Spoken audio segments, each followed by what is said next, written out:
Morning everybody. ચાલો chain વિધેય નવી વ્યાખ્યા. છેલ્લે આપણે પૂર્ણાંક ભાગ મહત્તમ પૂર્ણાંક ભાગ વિધેય જોયું હતું. હવે ચેન વિધેય એટલે શું ખબર છે? તમને જે સંખ્યા આપી હોય ને એની નિશાની કઈ છે એ લખવાની. પ્લસ હોય તો +1 લખવાનું, માઇનસ હોય તો -1 લખવાનું, અને 0 હોય તો 0ની નિશાની તટસ્થ એટલે 0 પોતે જ. જો વ્યાખ્યા સમજીએ, f r થી r fx બરાબર 1, x ધન હોય તો 1 લખવાનું, 0 હોય તો 0 લખવાનું, x ઋણ આપ્યું હોય તો -1 લખવાનું. એટલે જે નિશાની હોય, ધન સંખ્યાની નિશાની +1 કહેવાય, ઋણ સંખ્યાની નિશાની -1, 0 ની નિશાની 0. તો ચિહ્ન વિધેય કહે છે, ચિહ્ન એટલે નિશાની. એનો વિસ્તાર ગણ આ 3 સંખ્યા થાય. ધન સંખ્યાનો જવાબ 1 આવશે, 0 નો જવાબ 0 આવશે, -1 ઋણ સંખ્યાનો જવાબ -1. એટલે આ 3 જ જવાબ આવશે. બરાબર? તો જુઓ, હવે f r થી આ ચિહ્ન વિધેય છે. એક દાખલો સમજો. તો આનો જવાબ શોધો. 3f2 2f 3. તો પેલા અહીંયા ખાલી જગ્યા રાખી. જો હવે 3f2 2f 3, એમાં 2 છે એ ધન સંખ્યા કહેવાય. ધન સંખ્યાનો જવાબ 1 રાખવાનો, એટલે f2 નો જવાબ 1 થશે.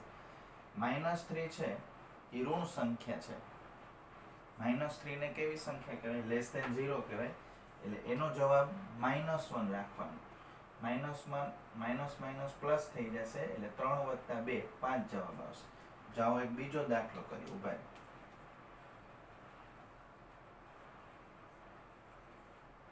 f2 f -2 3f -1 બરાબર ખાલી જગ્યા.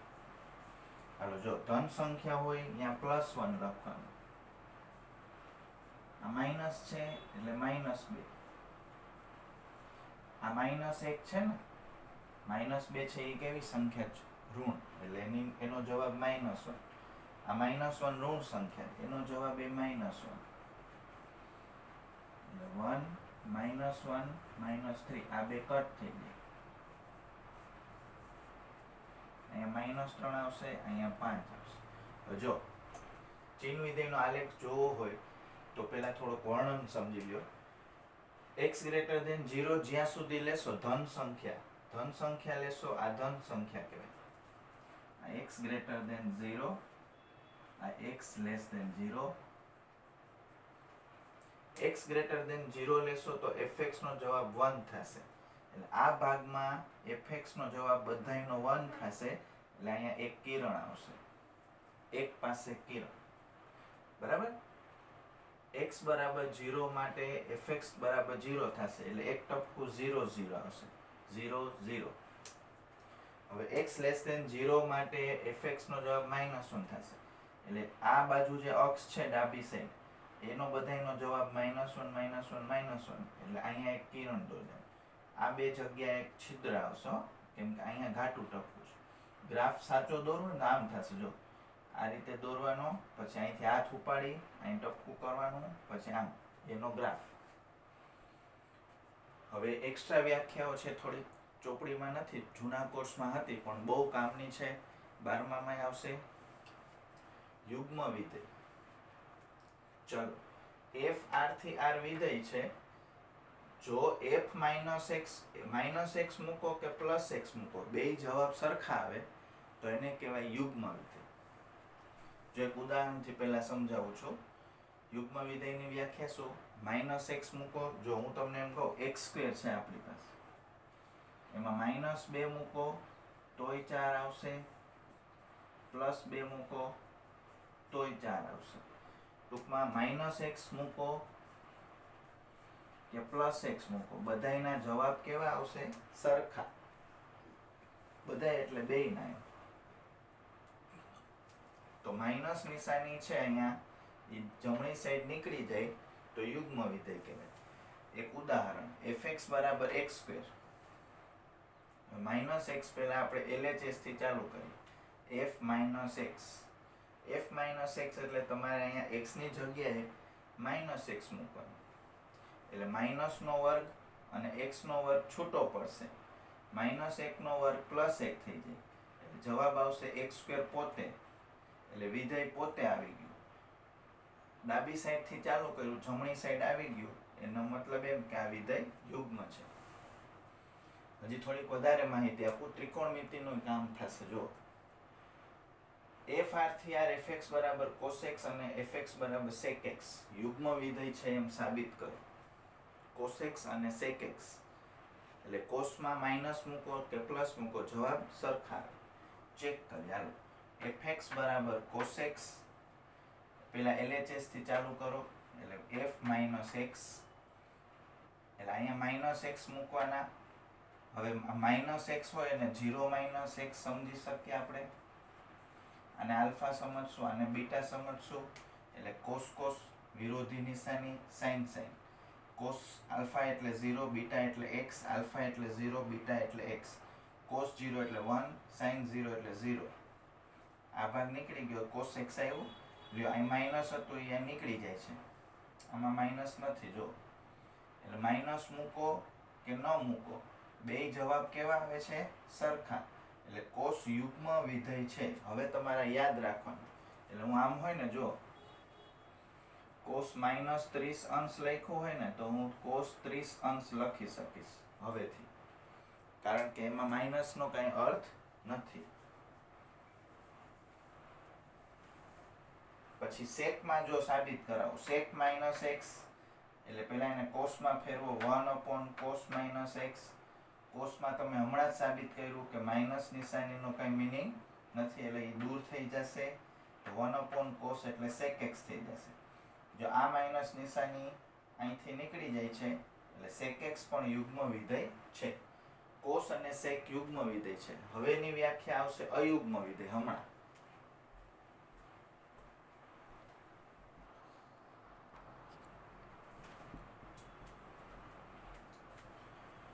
ચલો, અયુગ્મ વિધેયમાં છે ને, અંદરની જે માઇનસ નિશાની હોય ને એ બહાર નીકળી જશે, એને અયુગ્મ વિધેય કહેવાય. વ્યાખ્યા: માઇનસ નિશાની જે અંદર માઇનસ છે એ નિશાની જો બહાર આવી જાય તો એને કહેવાય અયુગ્મ વિધેય. એક ઉદાહરણ લઉં છું, f r થી r fx બરાબર x નો ઘન. એટલે પેલા LHS થી ચાલુ કરું છું, f માઇનસ x એટલે માઇનસ x નો ઘન, એટલે -1 નો ઘન x નો ઘન, -1 નો ઘન -1 થાય. ટૂંકમાં માઇનસ નિશાની વધશે. x નો ઘન એટલે fx પોતે, તો જો અંદર જે માઇનસ હતું એ બહાર આવી જાય છે, એટલે અયુગ્મ વિધેય. હવે સાબિત કરો કે sin x છે એ અયુગ્મ વિધેય છે. ત્રિકોણમિતિએ ભેગું ચલાવતો જાવ. જો હવે fx બરાબર sin x, પેલા માઇનસ x થી સ્ટાર્ટ કરવાનું, f minus x, e minus x પેલા અહીંયા મૂકવાનું, sin minus x, minus x ને 0 માઇનસ x કહી શકો. હવે આલ્ફા બીટા વાળું સૂત્ર લખવાનું, sin cos cos sin, વચ્ચેની નિશાની, એમાં આલ્ફા એટલે 0, બીટા એટલે x, 0 x. sin 0 એટલે 0, એટલે આ પદ છે એ 0 થઈ જશે. cos 0 એટલે 1, અને sin x એમને એટલે માઇનસ sin x. તો જો માઇનસ નિશાની આપણી પાસે વધારાની આવી, sin x ની જગ્યાએ fx મૂકી દો, તો માઇનસ x અંદર હતું માઇનસ, એ બહાર આવી જાય છે. આવું જ્યારે થાય ત્યારે અયુગ્મ વિધેય બોલવાનું. તો sin x છે એ અયુગ્મ વિધેય છે. tan x નું સાબિત કરીએ. જો tan x, cosec x અને cot x એ પણ અયુગ્મ છે. tan x થી સ્ટાર્ટ કરો, પેલા f માઇનસ x લેવાનું, એટલે અંદર માઇનસ x મૂકવાનું. tan એટલે 10મા ધોરણ મુજબ sin upon cos, sin upon cos. હવે sin માં નિશાની માઇનસ બારે આવી જાય, sin માં નિશાની બારે આવી જાય, cos માં માઇનસ નિશાની છે એ નીકળી જાય, એટલે sin upon cos એટલે પાછું tan થઈ જાય. તો જો tan માં અંદર માઇનસ નિશાની લીધી હતી એ પાછી બારે આવી ગઈ, તો tan છે એ અયુગ્મ છે. cosec માઇનસ x નો જવાબ શોધીએ તો પેલા 10મા ધોરણથી 1/sin લખવાનું. હવે sin નું આપણે સાબિત કર્યું છે, sin માં માઇનસ નિશાની બારે આવી જશે, કારણ કે sin અયુગ્મ છે. તો 1/sin એટલે cosec, અને માઇનસ બારે રહેશે, તો અંદરનું માઇનસ બારે આવી ગયું, તો કોસેક પણ અયુગ્મ છે. કોટ માઇનસ એક્સ છે એને 1/10 10મું ધોરણ લખી શકો. હવે 10 માં માઇનસ નિશાની બારે આવી જાય અને 1/10 વધશે, એ માઇનસ વચ્ચે લઈ લ્યો. 1/10 એટલે કોટ થશે. કોટમાં માઇનસ નિશાની અંદર હતી એ બહાર આવી ગઈ. તો 6 વિધેય હતા, એમાંથી કોસ અને સેક યુગ્મ છે, બાકીના 4 અયુગ્મ છે, એવું આપણે સાબિત કરી લીધું. અને હવે તમારે યાદ રાખવાનું સાથે બરાબર.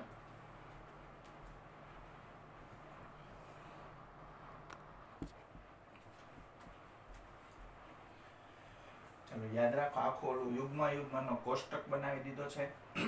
જો કોસ અને સેક યુગ્મ છે, બાકીના 4 અયુગ્મ છે. યુગ્મમાં માઇનસ નિશાની નીકળી જશે, જો માઇનસ છે એ સામે નહીં આવે, અહીંયા માઇનસ છે સામે નહીં આવે, બાકી 4માં માઇનસ નિશાની તમારે બારે લખવી પડે. એટલે અહીંયા અંદર માઇનસ આપ્યો એની બહાર આવી ગઈ, અંદરનું માઇનસ બારે. શેમાં? અયુગ્મ વિધેય. હવે 3 વ્યાખ્યાઓ છે, આપણે ફટાફટ જોઈ લઈએ. જો વાસ્તવિક ચલનું વિધેય, વાસ્તવિક કિંમતોનું વિધેય, વાસ્તવિક ચલનું વાસ્તવિક વિધેય. કાંઈ નથી વ્યાખ્યા, સાવ સહેલી છે. f a થી b વિધેય છે. જો a છે ને પ્રદેશ, ઈ r અથવા r નો ઉપગણ હોય, પ્રદેશ છે ઈ r અથવા r નો ઉપગણ હોય તો એને વાસ્તવિક ચલનું વિધેય કહે છે. જો આમાં જે fx આપણે લખતા હોય ને એમાં આ ચલ કહેવાય, અને આ જે છે એ પ્રદેશમાંથી લેતા હોય આપણે. એટલે જો તમે આ એ છે એ વાસ્તવિક સંખ્યા એટલે r અથવા r નો ઉપગણ હોય તો એને વાસ્તવિક ચલનું વિધેય કહેવાય. b છે એ r અથવા r નો ઉપગણ હોય તો એને વાસ્તવિક કિંમતોનું વિધેય કહે છે. a હોય તો વાસ્તવિક ચલનું વિધેય, b છે એ r અથવા r નો ઉપગણ હોય તો વાસ્તવિક કિંમતોનું વિધેય, a અને b બે r અથવા r ના ઉપગણ હોય તો વાસ્તવિક ચલનું વાસ્તવિક વિધેય. એને બેય નામ લાગુ પડે. એટલે યાદ રાખો, સારું ક્યાંય કામ નથી આમાંની. ચલો fx બરાબર 2x - 5, તો નીચેની કિંમત શોધો. 2.5 નો ત્રીજો દાખલો. પહેલા f0, સાવ સહેલા, તમને તમારો અપમાન કરે ચાલો તો 0 એટલે અહીં 0 મૂકવાનું, એટલે 2 ગુણ્યા 0 - 5, 0 - 5 એટલે -5. પહેલો જવાબ આવશે -5. પછી 7 મુકાવો, 2 × 7 - 5 એટલે 14 - 5 એટલે 9. પછી -3 મૂકવાનું, એટલે -6 - 5 એટલે -11. એટલે ખાલી 3 નાની નાની રકમ છે આ ત્રીજા દાખલા. 2x - 5 આપ્યું છે, તમારે આ જવાબ શોધવાનો. હજી માનો કે એક્સ્ટ્રામાં f5 શોધવાનું પૂછું તો અહીં 5 મૂકવાનું. આવું તો આપણે સમાંતર શ્રેણીવાળા ચેપ્ટરમાં શીખી ગયા છે.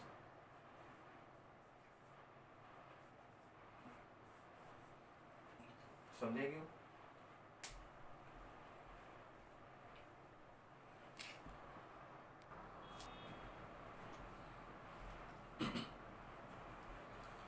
ચાલો, સેલ્સિયસ અને ફેરનહીટ વચ્ચેનું સૂત્ર કેમિસ્ટ્રીમાં આવે. Tc બરાબર 9C/5 પ્લસ 32. તો પેલા 0 શોધવું હોય તો અહીં 0 મૂકવાનું, એટલે 0 મૂકશો તો 32 જવાબ આવશે. એટલે 0 ડિગ્રી સેલ્સિયસ એટલે 32 ફેરનહીટ. 28 મૂકશો, અહીંયા 28 મૂકશો તો અહીંયા 28 મૂકવાનું, એટલે 28 ગુણ્યા 9 વત્તા 32 ગુણ્યા 5 412 થશે. એટલે 412/5 ફેરનહીટ. 28 ડિગ્રી એટલે 412 ફેરનહીટ. -10 મૂકશો અહીંયા, જો ત્રીજું -10 મૂકશો તો -10 ક્યાં મૂકવાનું? c ની જગ્યાએ. તો 5 દુ 10 એટલે -2 વધશે, એટલે -18 વત્તા 32 એટલે 14 થશે. -10 ડિગ્રી સેલ્સિયસ એટલે 14 ડિગ્રી ફેરનહીટ. બરાબર. હવે ઊંધો પ્રશ્ન, 200, જો તમને નામે પૂછું 212 ફેરનહીટ એટલે કેટલા ડિગ્રી સેલ્સિયસ? તો તમારે અહીંયા 212 લખવાના. એટલે Tc બરાબર 212, Tc બરાબર 212. Tc નું સૂત્ર આપ્યું છે 9C/5 વત્તા 32 32 સામે જાય એટલે 180 ને ઉપર 5 લઈ લો, 9 થી અહીંયા છેદ ઉડે, 180 ભાગ્યા 9 એટલે 20, 20 50 100 એટલે 212 ફેરનહીટ એટલે 100 ડિગ્રી સેલ્સિયસ. હવે 2.5 નો પાંચમો દાખલો, એનો પહેલો, વિસ્તાર ગણ શોધો. હવે જો આવું આપણે સુરેખ અસમતાના ચેપ્ટરમાં ભણી જ ગયા છે, આ બધું રિવિઝન જેવું છે. 2 - 3x, x belongs to r અને x greater than 0 આ શરત આપેલી છે. તમારે અહીંથી સ્ટાર્ટ કરવાનું, x greater than 0. પછી અહીંયા જોતા જાઓ, x ભેગું 3 છે, બે બાજુ 3 વડે ગુણો. આ નિશાની માઇનસ છે, માઇનસ થી ગુણશો તો નિશાની ફરી જશે, ગ્રેટર ધેન માંથી શું થઈ જશે, લેસ ધેન. પછી બે બાજુ બબે ઉમેરશું. હવે મને કહો આ કોણ આવી ગયું, તો કે વિધેય fx આવી ગયું, એટલે પ્રતિબિંબ આવી ગયા. બધા પ્રતિબિંબ છે એ બે થી નાના હશે, બે થી નાની વાસ્તવિક સંખ્યા, અને એને વિસ્તાર ગણ કહેવાય. તો યાદ કરો, બે થી નાની વાસ્તવિક સંખ્યાને આપણે કેમ લખતા હતા, આ બાજુની બધી સંખ્યા લખવી હોય તો -∞ અને 2 લખવાનું. યાદ છે ને ચેપ્ટર? સાવ ઈઝી છે, ફરીથી સમજો. x greater than 0 પહેલા 3 થી ગુણવાનું, પછી માઇનસ થી ગુણશો, નિશાની ફરી જાય, પછી બંને બાજુ બબે ઉમેરવાના, એટલે fx નો જવાબ બે થી નાનો આવશે. જો અહીંયા તમને ઇક્વલ ટુ આપું તો અહીંયા ઇક્વલ ટુ તો અહીંયા આવશે મોટો કાઉન્સ. આ તમને ધ્યાન રાખવાનું, બરાબર?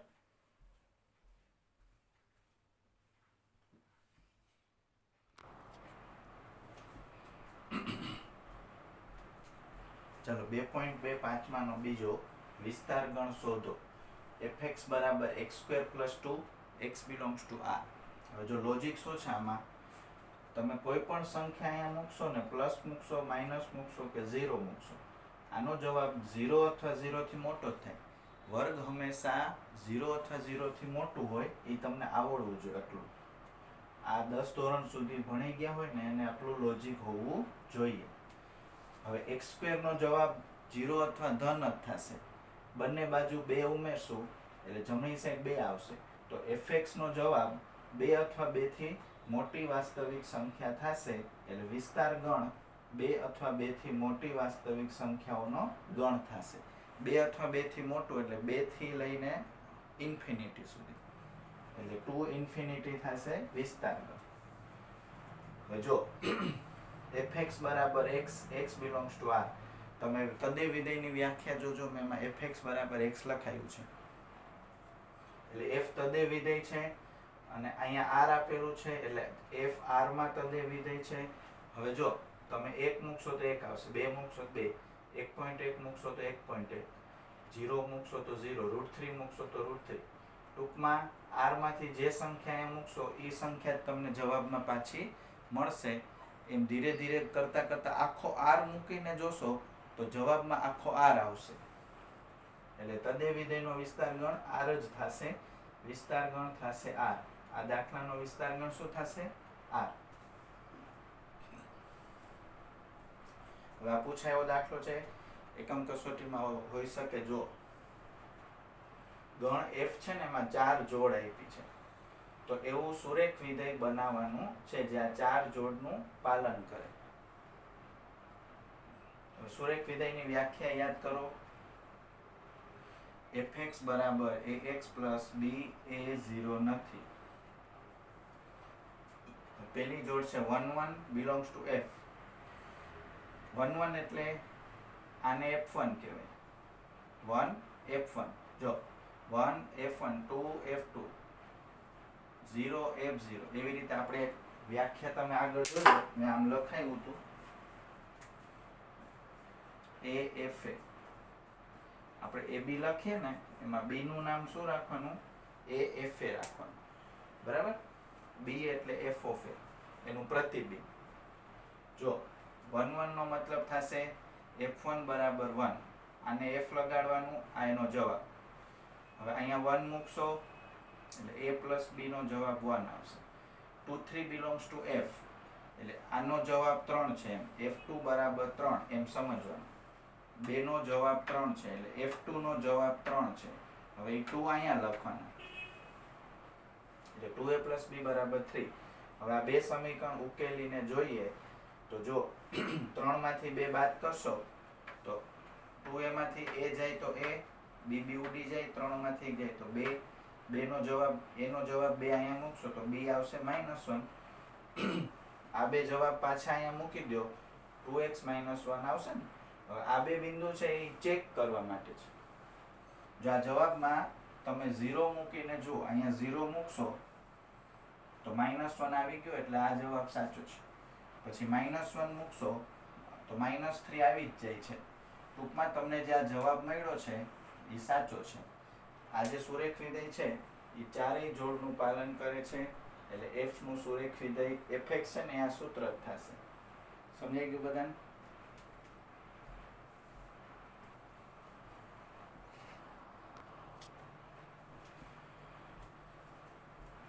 ચલો સ્વાધ્યાય 2 નો 8મો દાખલો ઉદાહરણ 20 જ છે. બેઠે બેઠો જોઈ લેજો.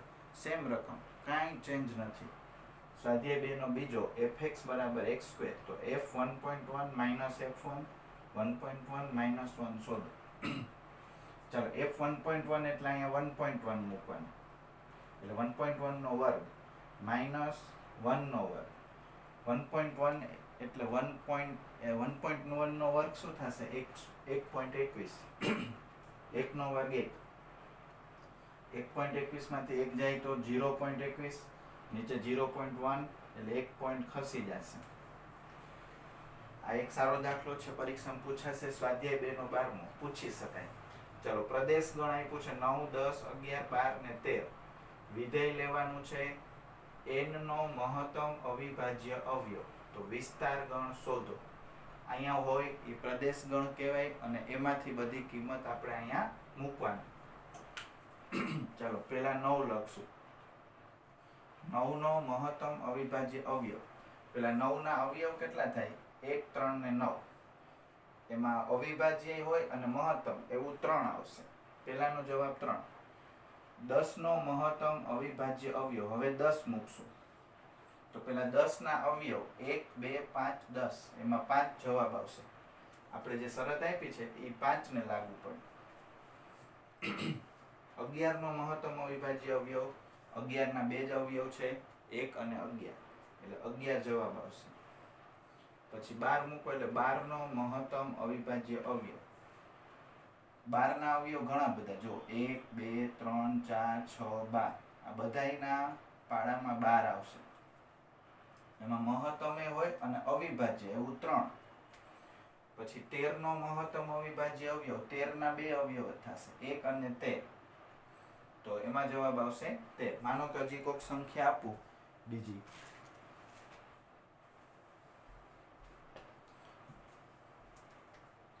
માનો કે 15 નું પૂછું તો 15 ના અવયવ લખવાના.